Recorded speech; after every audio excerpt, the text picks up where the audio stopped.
I was thinking today about what it's like for me and for so many I talk to build a life that looks so strong on the outside while quietly feeling like you're barely holding it together. Today's guest knows that feeling because she became who she is today by navigating pressure, expectations, and addiction behind the scenes. And what I'm most interested in isn't just how she got sober, but when she decided to stop hiding it and what happened when she did. If you've stepped away from drinking or the things that used to numb you, you know it changes your life. But it changes the people watching you too. You become quiet proof that something better is possible. On Sober Life Rocks, we talk with people who realize that their choice wasn't just personal, it was a platform, a chance to be a leader, to shorten somebody else's learning curve, to do something that really mattered. If you felt that pull, you're in the right place. Subscribe and stay with us. Today's guest is someone whose life has had a lot of different chapters. Heather Simco has built businesses, rebuilt her life more than once, and today helps women navigate major life transitions. But again, what I'm most interested in is who she was before all of that and how she got from there to here.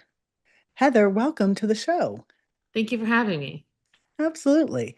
So I just want to start out with asking you if I had met you before everything changed, what would I have seen? Like what did your life look like from the outside? And also, what did it feel like on the inside? On the outside, it looked like I had everything. Like everything was put together, super polished, a huge facade, um, high-end cars, like picture perfect family. Like that's how I managed everything. The the better I looked on the outside, the further away you could get from me on the inside.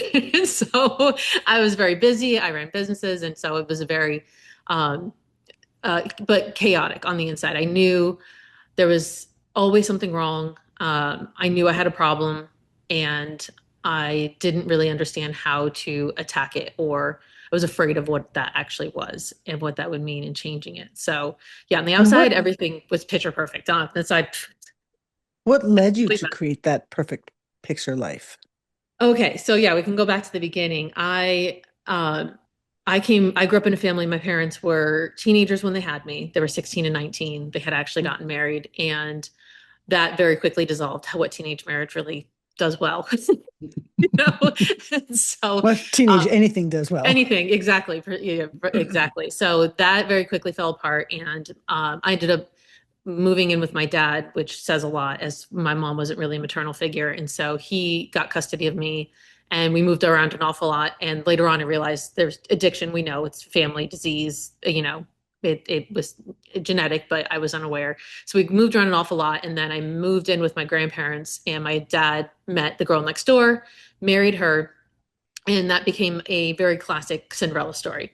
And so I was the oddball out. I got cut off from my mom, and she didn't really fight either. And so I grew up in a very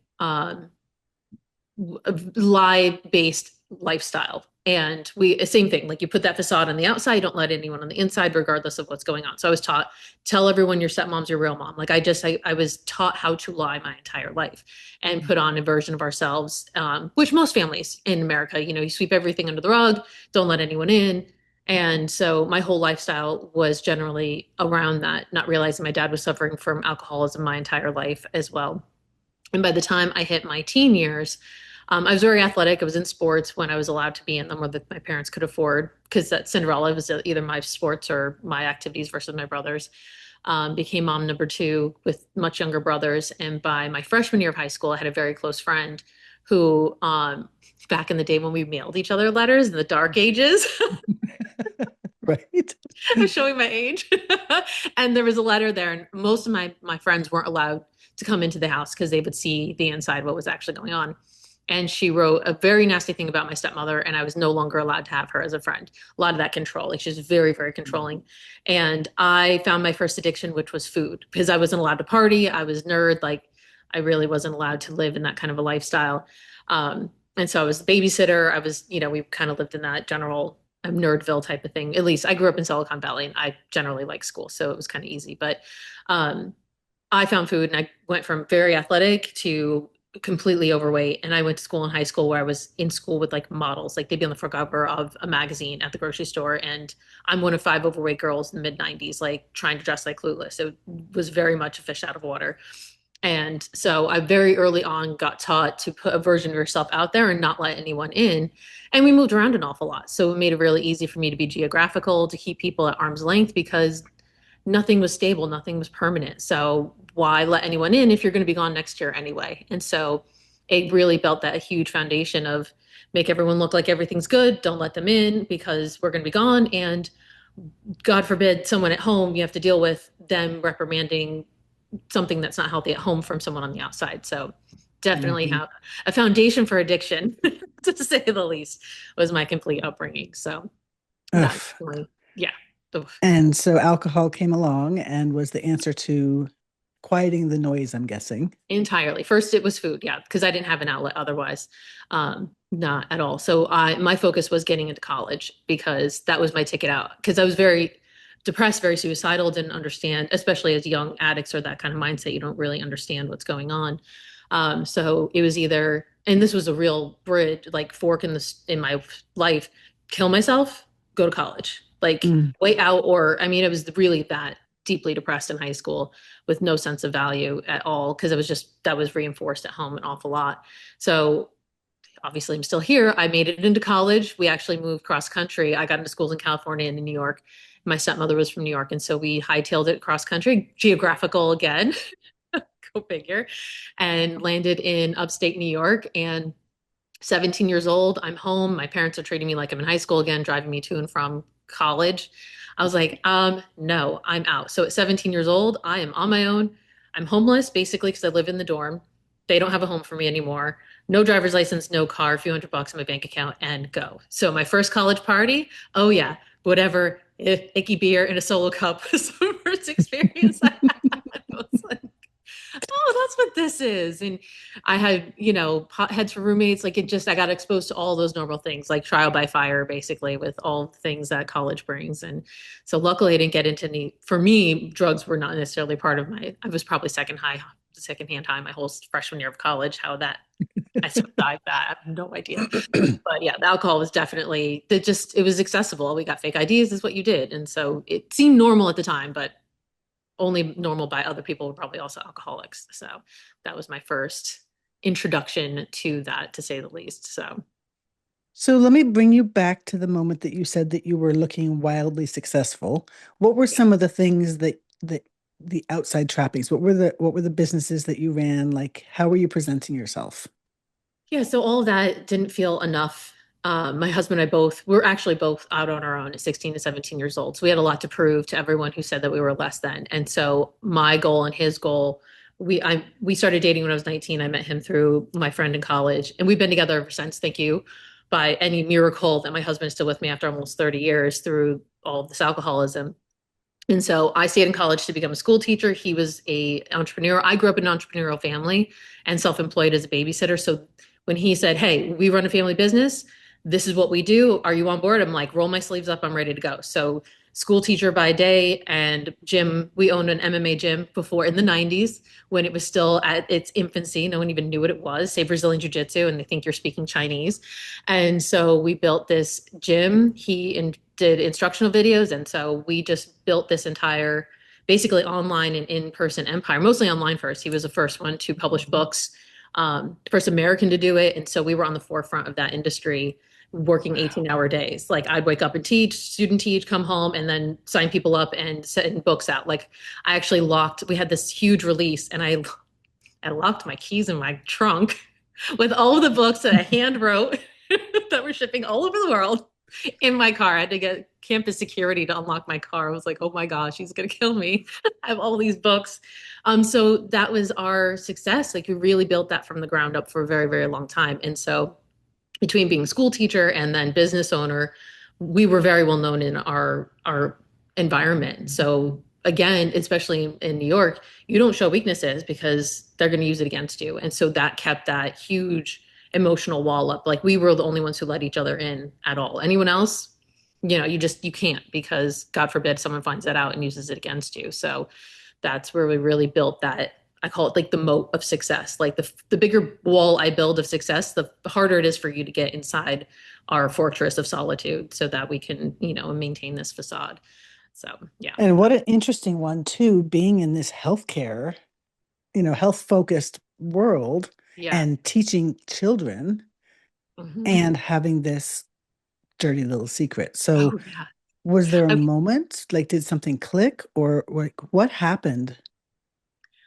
Well, I wore so many faces. It was so exhausting. I mean, ever since I was a kid, Mhm. I was one version of Heather everywhere I went. I was like, I'm school teacher, like June Cleaver, and then MMA instructor by I mean, it was like, and we're hanging out with like crazy celebrities on the weekend. Like, how was your weekend? I'm like, I'm not gonna tell you because yeah, no.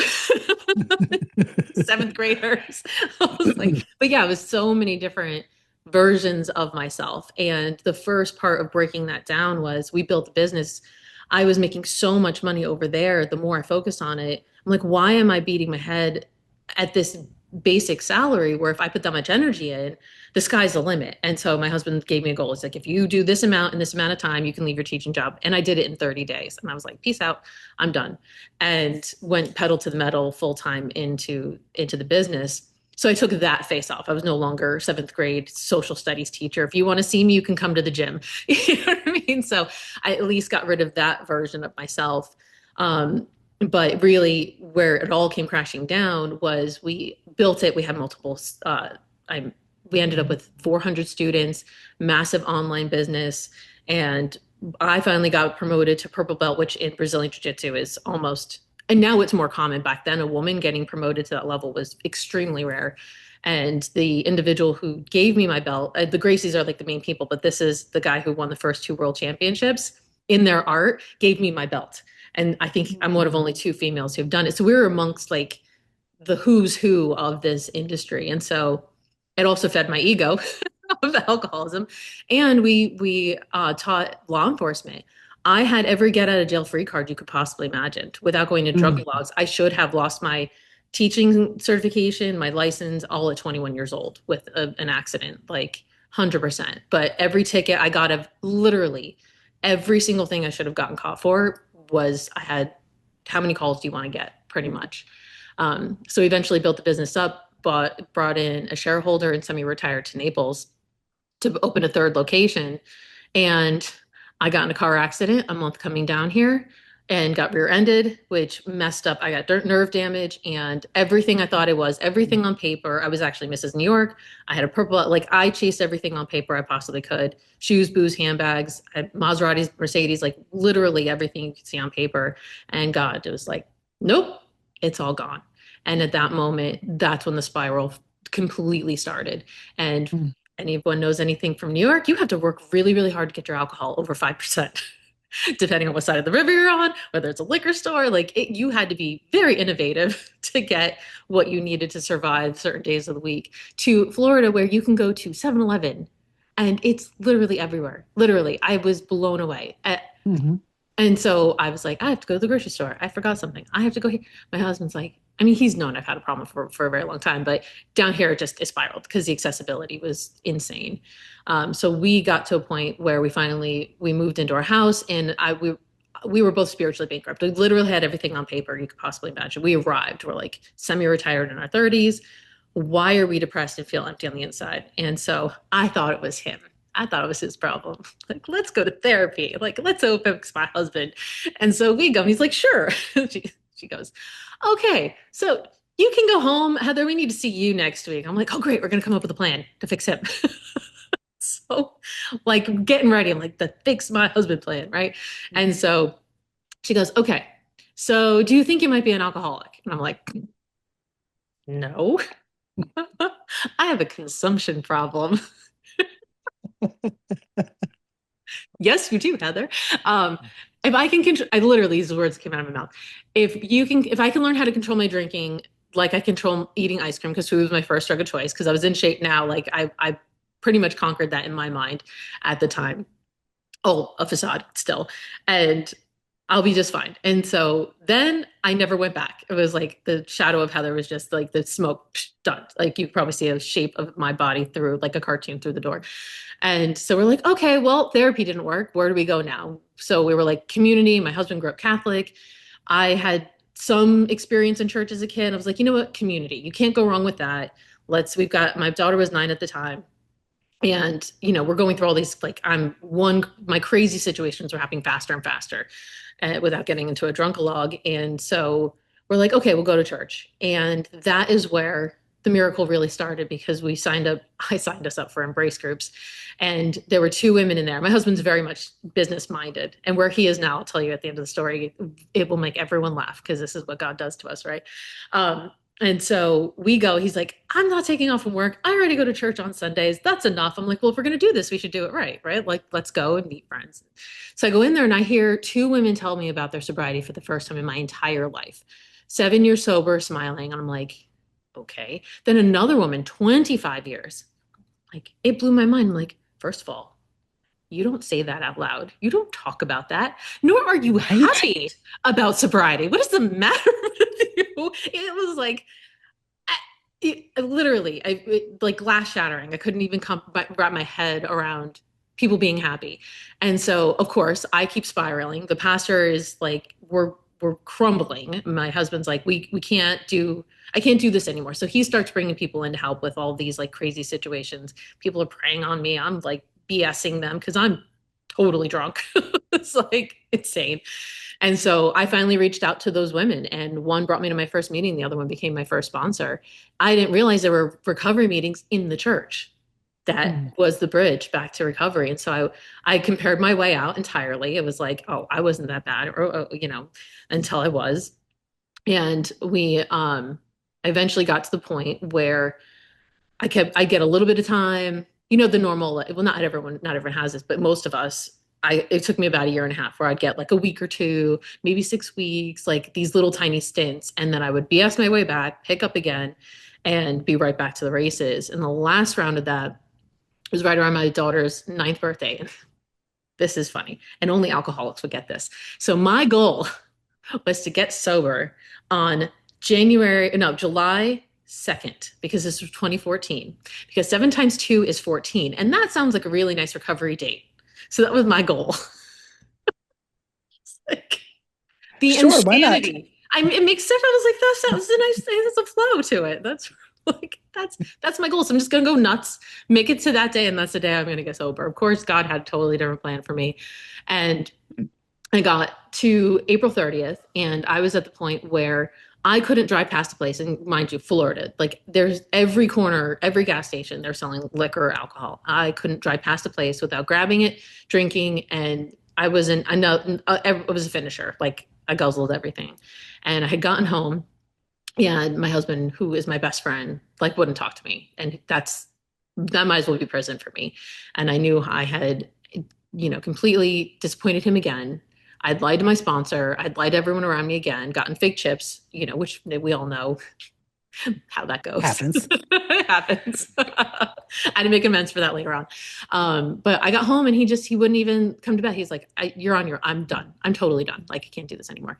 And so it was that night I was just alone in my thoughts. And finally, like, no, my pastor's not picking the phone. No one's there to call anymore. And so finally I was like, I don't like help. I'm a self-sufficient person. I got a girl. That's how I survived so long in my life. And finally, April 30th, got on my hands and knees on my fake wood floor and just went, I just can't do this anymore. And I finally surrendered it to God at that moment. And that, whatever time of night it was insane, because literally from that moment on, the compulsion was gone. Mm. And only those of us who've been through that transformation, our burning bush moment, whatever it is, I, unbelievable. Like, it literally, he's like, okay, thank you for finally asking me for help. And what's really significant about that date, which got me later on, and I was super fortunate. The club that I went to, I was around so much old school sobriety. Like, the gentleman next to me, who was like my AA grandpa, had almost 45 years, more years than I had alive. And I couldn't even figure out how to stitch a day together, let alone, I mean, you're more years sober than I have been walking this earth. And it was just like these older people with decades just enveloping themselves around me and being so gentle with me at the beginning. And to go back in, he even told me, he's like, you had a false start. Don't, gave me the amends for all of that and for faking getting coins. Like, honey, we knew. Like, yeah, because they can smell it on you. They were so gentle with me. But I remember the moment I was sitting next to him, because when you're new, or at least me, I was taught to like underline the books, date everything. And I think it was a step four. I wrote down like that moment. It was April 30th. The year before, my husband had his transformation moment. He has his own things, but his come to God moment and true surrender was exactly that year before on April 30th. So both of our dates coincided, and I was like, only God can Wow. orchestrate that. It was like, holy cow! Because the year before, I almost thought he had like a mini stroke, which I didn't know if it was a full stroke. I mean, it was. I had to rush him to the hospital, and I got definitely drinking, and so for our transformation dates to line up like that was I just started crying. Everyone's like, "What's wrong?" I'm like, "It's a miracle." They're like, oh, "Okay, we got another one here." So, So, so let me ask you this. So now you're sober mhm. and you obviously have this community with church and with your recovery community, but outside of that, how did you navigate those facades that you had been keeping up and now this massive change with you? Did you tell Yeah. people at first? Did you wait for a while? No, I actually ended up happening in that our previous our the gym that we brought down here. And this has been a more recent revelation in my sobriety. I We were going through a foreclosure. I got in the car accident, so I was suing the insurance company, and our shareholder decided to sue us. So I was in three lawsuits at the same time. So if anyone wants a reason to stay drunk, that will do it. So it was a hungover email that I had sent, which most likely the shareholder was also an alcohol, like it was two alcoholics just butting heads. And my husband was just so caught up in trying to deal with me in this new life and transition. The business crumbled. It fell apart. It got sued from the inside out. We even tried to give it to him. It was just gone. So we literally had to bootstrap, whole new careers at that point. So everything that we had known, we still had some employees, but I didn't share it at all. They knew what was kind of going on. It kind of just fizzled out naturally. And so later on, some of the people who were still close to us down here, I brought them in, but at that time it wasn't very well known because we were just in so much raw fighting with the shareholder at the time. We were just trying to get through it in one piece. And so no, it was not on display. Like the people even in my church, because at that time we were still very much an elderly community. I was still very guarded in who I shared it with. And it's such a precious gift that, A says not to. I'm very careful even when I share my story. I joke that I'm out of the recovery closet, but even when I share it through my church, I follow the 12 and 12 traditions, try and guard that because I know so sacred in the sense that if somebody falls off the wagon, you blame the program, not the person. And so I was really very careful with that and guarding that and just working on rebuilding my life, rebuilding my marriage. I didn't have time to really focus on who I told. So I ended up with this part-time job at a retail shop. It was like, my sponsor's like, you're not going to talk for 30 days and you're going to go to get a part-time job with high school girls. I was like, threw me into the beehive of retail with commission. It's like you learn trial by fire on how to suit up and show up real quick in that environment. And so what's funny Well, is so no that one kind knew. of Go ahead. Yeah. that kind of leads me to a second question, which is Yeah. that if this wasn't something on display for others to see, the more important question is, I can so relate to the life that you lived growing up. Don't look here because Mhm. nothing's wrong here. And then we learn how to create this image. But when I got sober, I remember one time just weeping because I'm like, I this whole business of returning to sanity, I don't have anything to return to. I Mhm. don't have a starting place with myself. I don't Nope. have a clue who I am, what I feel, what I think, what I like, what I don't like. I mean, not nothing. I Mhm. couldn't return to anything. Mm-mm. Me too. Nothing was there. I mean, there was this essence of who I was, but it was like, you're just Heather, figure this out. I was like, okay. And to dig through decades of lies, facades, insecurities, like I mean, the program really does a good job of like cleaning all of that out for you in so many ways. So yeah, like every time I called my AA dad at the time. He'd always like, okay, so what do you see in that person that reminds you of yourself? I'm like, how dare you make me self-reflect? It's like all these old timers like constantly like throwing those questions at me. I was like, "Oh, don't tell that. I don't want to look there." And they're like, "Oh, well, you want to stay sober." So yeah. Yeah. Oh my gosh. So what a rebuild to say the least. But I mean, I am so grateful for the group. I mean, luckily, like I said, I had people in church, I had the recovery. Eventually, it transitioned to being two sides of the same coin, where now I'm so much more comfortable with where I'm at and sharing everything. But now to reveal the secret of my husband does now, he's our lead pastor. So That's it's like amazing. it's just talk about we're leading like debauchery MMA life to like lead pastor and pastor's wife. And that's where I came out of the recovery closet. I'm like, I am not perfect. I'm not here to be your June Cleaver, your, Mother Teresa. Nope, do not put me on the pedestal to knock me off. And so that's why I finally like let everyone in on who I was, because I did not want to create that facade that I was this perfect person, because I knew that by sharing that I'm not perfect, how could I ask anyone else to come for help if I couldn't do it myself? And so I embraced that part of letting everyone know how imperfect I was and how much I was still going through, so that they knew we're here because we're imperfect and we're here helping each other out.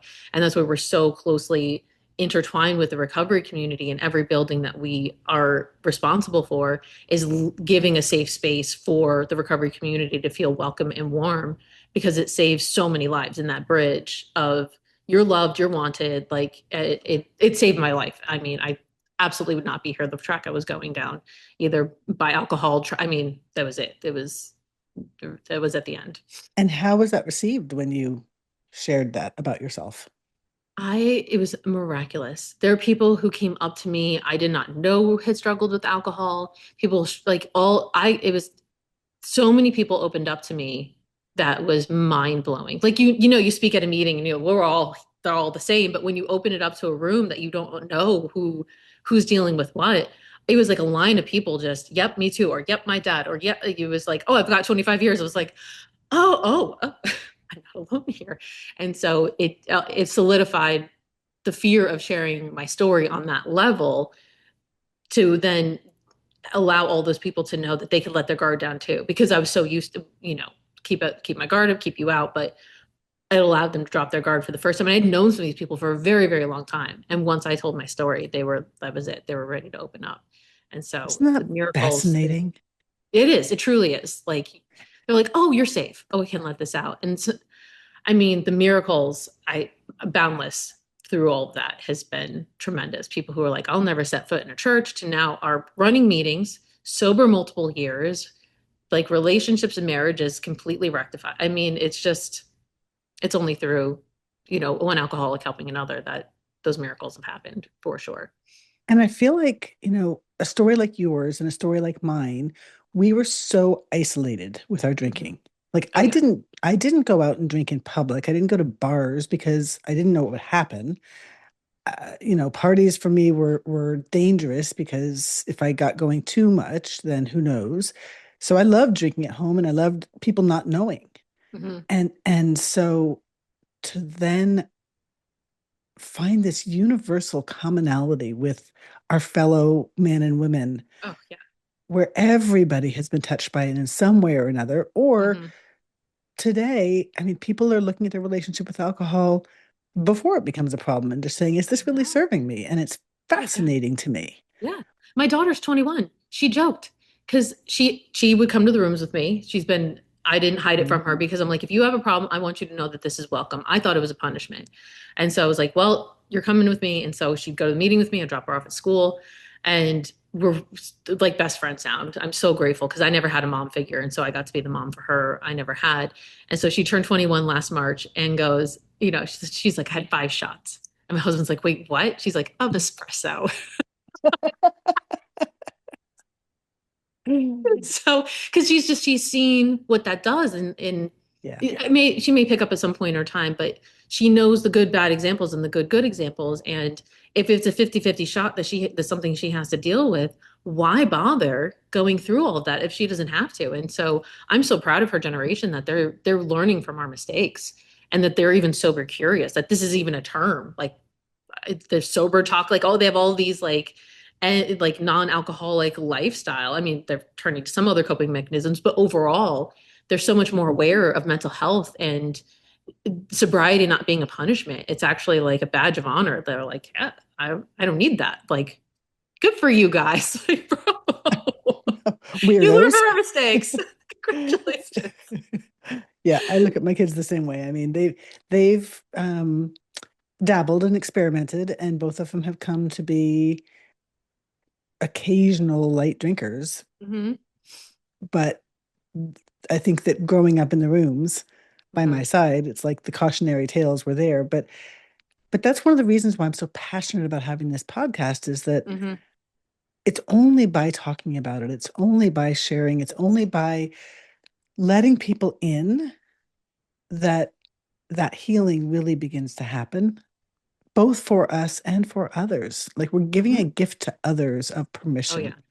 And that doesn't mean, I mean, it sounds like to you, you did it quite publicly. I certainly did it quite publicly.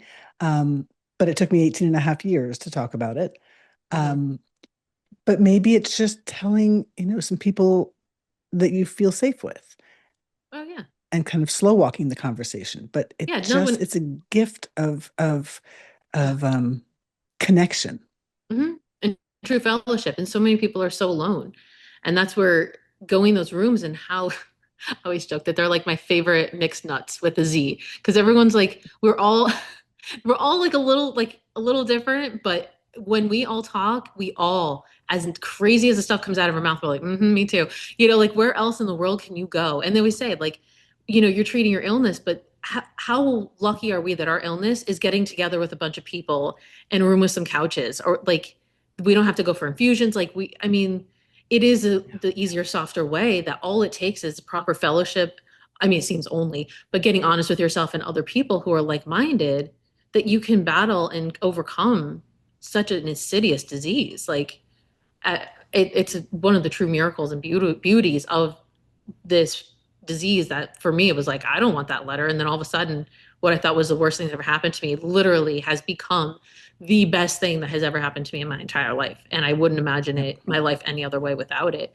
And so, for me, even too, like when I was drinking, I keep up with boys because I was like the woman of the gym, and it was like keeping up with the boys. And so, but again, I would cover up enough, but enough people knew. They're like, but for me, it was like, well, I was never as bad as, because they would always like, they'd be worse. And so that Yeah. comparison was always so bad. But to eventually, the people down here, once we made that transformation into church, my husband, like we left that industry for the most part. And even the friends we had, and when they say you don't have to change anything, you just have to change everything. They're not kidding. Like your people, places, things, and to rebuild a community of people who are truly there for you in the new version of yourself that you're trying to become, because it's not easy. And that's why those rooms are so valuable to the sanctuary of transformation, that as you're going through every single you know speed bump, until it's in your rearview mirror, you've got people who have been through everything. Like I've been through a Yeah. miscarriage, we've been through so many things sober, and I make sure to go because just as many blessings that I have, that I still walk through stuff and let them know you can get through this too. Because I saw so many people had way worse things happen to them their first few months of sobriety and they didn't drink. I was like, well, then I have no excuse. And so that beauty Now and today miracle. you're also doing sober coaching, is that correct? Mhm. Yes. So I finally, I've been employed by other people, been self-employed, and I do so much counseling and ministry at this point, but I've always, between coaching sober women, I have the opportunity to now do this full time and to help what we were talking about, high achieving women, just women, or in general, I focus on women because we save the men with the men, women with the women. I'm like, you can go talk to my husband, and vice versa.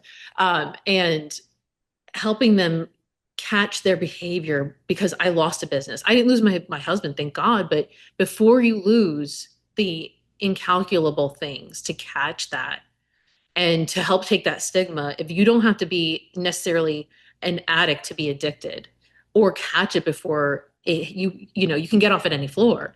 And if they can catch that at the earlier floor, because we've all seen the horror stories. I mean, but we have too many, unfortunately, abound that people disappear and never come back. And and so to be able to help women, because I've done it so much just one-on-one through the church, I'm like, I really should be doing this for a living. Like nothing lights me up more, but to help women clean up their lives in a loving, trustworthy manner, and that confidentiality that I know what it feels like to have to trust my inner darkest secrets with another person, that I'm just as gentle and careful with someone else's, because that is the scariest thing to do, is let someone truly see who you are and move on from that. And so to offer that to other women gives them that hand out and hand up to help them transform before everything falls apart, because you can, why not? Like, and then we have the stories. And so yes, that's been my newest transformation and mission, is being able to help women at those And levels. so,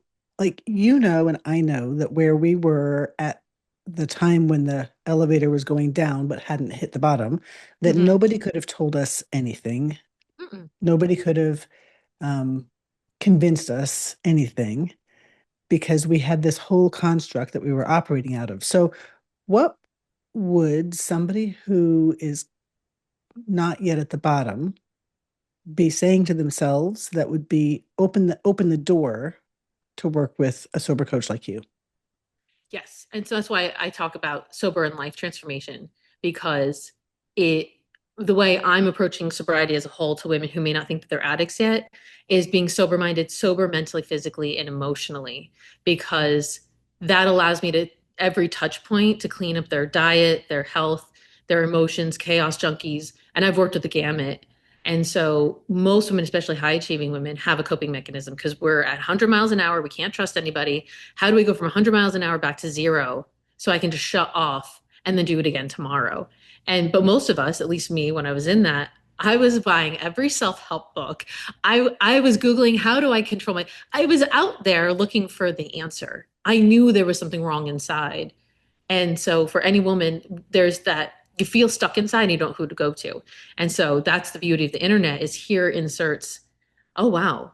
So she had all of that, and wow, she gets it. Because I've lived in those lives. I've been in those rooms with those women. And the craziest thing, to go from like homeless to, as well as we did, and to lose it all again, is I didn't realize that the more you have, the more people give you for free.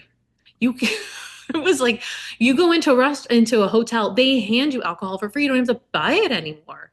And so and that's the thing. I live in Naples, Florida. It's a very high level, it's a car show at a recovery meeting. It's no joke. We're all the same bozos on the bus, but to be able to touch women in such a way where they they're all walking around a little empty inside. And so they kind of know, and then they catch me and they're like, oh, I can go talk to her. So that's the moment at which I there's always, everyone knows inside. That's what I've been telling you. But there's an intuition. You're looking for something in, and to open myself up and allow them to know you're safe with me, even if it's just to have a simple conversation. That's where the work begins. And I've seen women succeed out of it, and I've seen women who they thought they were too smart for it. And so that's where the recovery rooms have trained me to know when someone wants it for themselves, because we know we can't want it more than they want it. And if they know that I'm here for them, it allows them that bridge forward that they might not have heard otherwise. And so that's I truly love a that. So blessing. Yeah. before I get to my final question to you, though, if Mhm. somebody did want to contact you, what's the best way? My website has all of my information that you need, heathersimco.com. Luckily, I'm the only one out there doing this.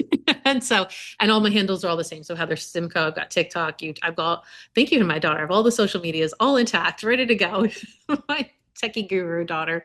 And so Beautiful. website, so you can email me there or DM me on any of the social medias.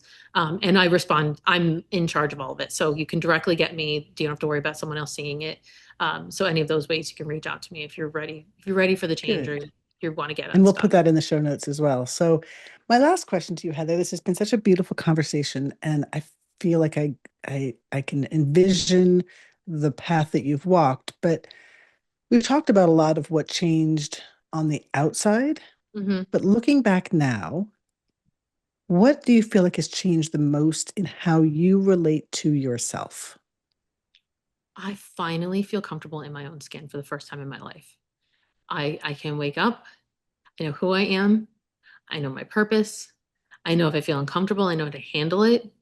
I make sure I have accountability in all those areas. But for the first time, when my head hits that pillow, like you call it the whirling dervish, the squirrel, I know it's still there, but I could never have imagined literally, truly, there's only one Heather now, and the outside matches the inside for the first time in my life. That I don't have to put on different masks or facades. Like this is what you get, and I'm comfortable with that. And that connection between the exterior and interior, and telling on myself all the time. Like every time I catch myself, like I was addicted to weight loss programs for the longest time. I'm like, what is wrong with me?